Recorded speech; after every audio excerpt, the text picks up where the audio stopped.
When comparing Cursor AI and Vscode, the decision comes down to whether you want a traditional, feature-rich editor or an AI-powered coding assistant. Vscode is the industry standard. It's free, open source, and backed by Microsoft, with thousands of extensions for every language, framework, and workflow.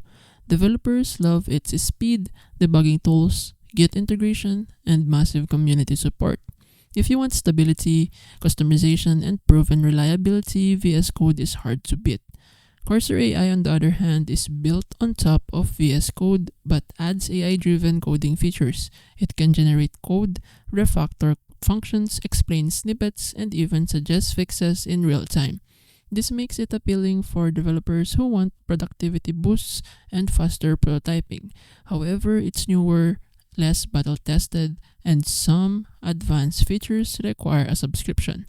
VS Code is a safer choice for most developers thanks to its maturity and ecosystem, while Cursor AI is best if you want cutting-edge AI assistance integrated directly into your editor.